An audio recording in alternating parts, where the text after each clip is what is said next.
তোমরা কোন স্কুল থেকে এসছো? আমরা বহুমুখী উচ্চ বিদ্যালয় থেকে এসেছি।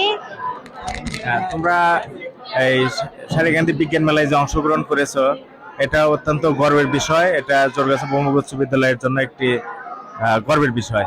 তো তোমরা মনে হয় অনেকগুলো প্রজেক্ট নিয়ে এসছো, সম্ভবত কয়টি? স্যার আমরা তো হচ্ছে 7-8টি প্রজেক্ট নিয়ে এসেছি, আর সবগুলো হচ্ছে ইউনিক, মানে এখানে আর্টিফিশিয়াল কিছুই নেই। এখানে আমরা সবকিছু রিয়েল জিনিস দিয়ে বানাইছি এবং খুব কম সাশ্রয়ী মূল্যে বানিয়েছি।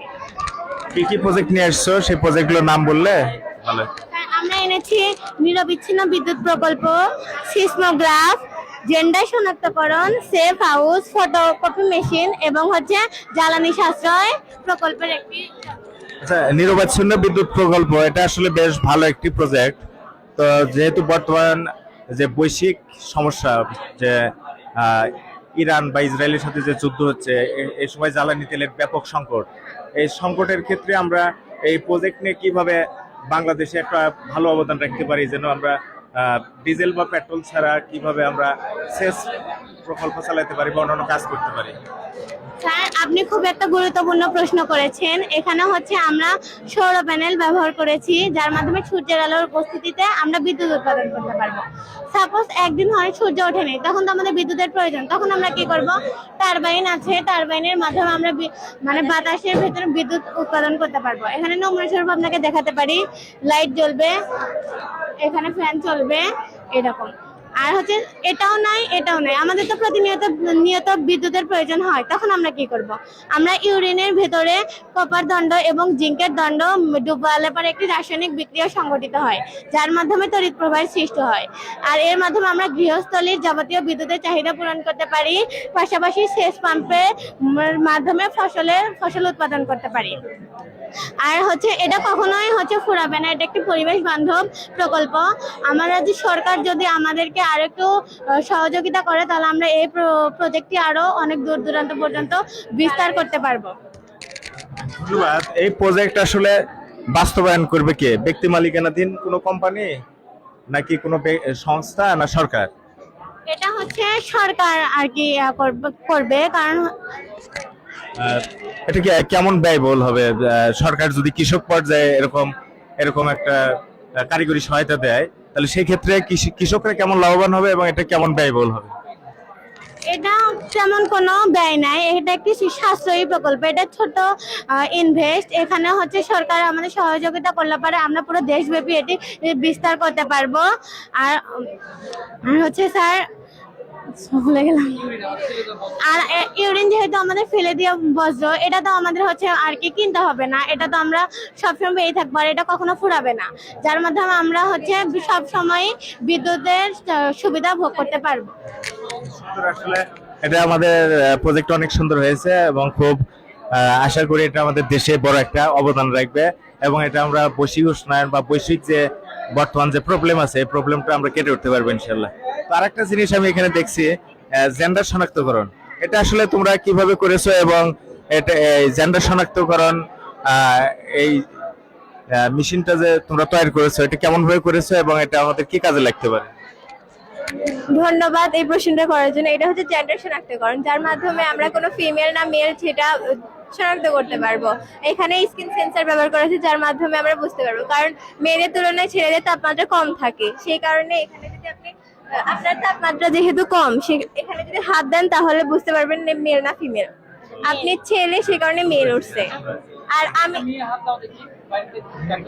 আর যদি এখানে কোনো মেয়ে দেয়, তাহলে এই যে আমার এই দিল, এখানে ফিমেল উঠলো। স্যার এই দেখেন এখানে ফিমেল উঠলো। হ্যাঁ, ধন্যবাদ। আর এখানে সিসমোগ্রাফ বা সিসমোমিটার।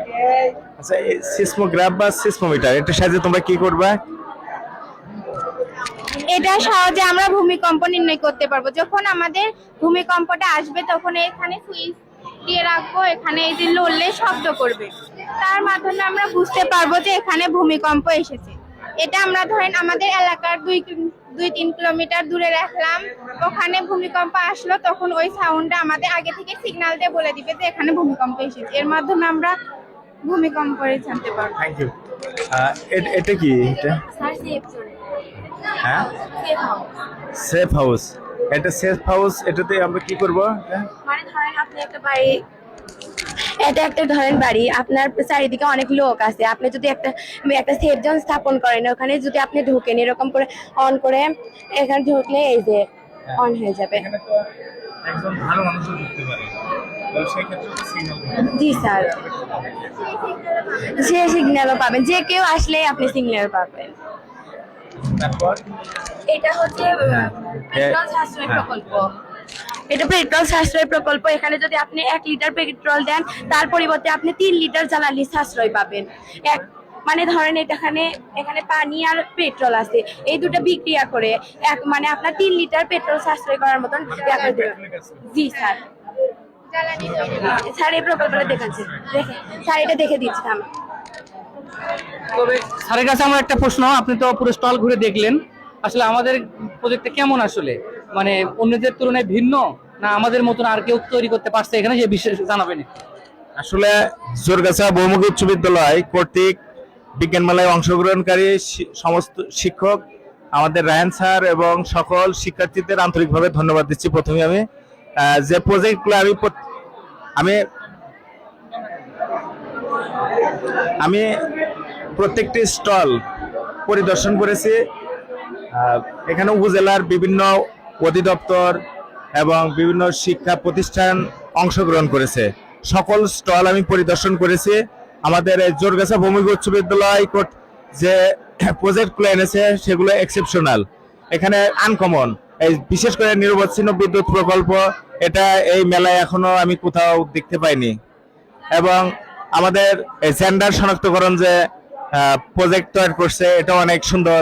পাশাপাশি পেট্রোল সাশ্রয়ী যে প্রজেক্ট, অর্থাৎ বর্তমান যে বৈশ্বিক সমস্যা যে যুদ্ধ বিগ্রহ লেগে আছে, এক্ষেত্রে জ্বালানি তেলের যে সংকট, এই সংকট মোকাবেলার জন্য তারা পানি এবং পেট্রোলের মিশ্রণে যে জ্বালানি সাশ্রয়ী একটা প্রজেক্ট তৈরি করেছে, এটাও আনকমন, এটা এই মেলাতে কোথাও নেই। তো আমি আশা করি জোরগাছা বহুমুখী উচ্চ বিদ্যালয় অবশ্যই পুরস্কার পাওয়ার যোগ্য, এবং বিষয়টি কর্তৃপক্ষ অবশ্যই সুন্দর দৃষ্টিতে দেখবেন বলে আমি আশা করি। ধন্যবাদ আমাদের রায়ান স্যার এবং সকল শিক্ষার্থীবৃন্দকে। স্যারকে অসংখ্য ধন্যবাদ।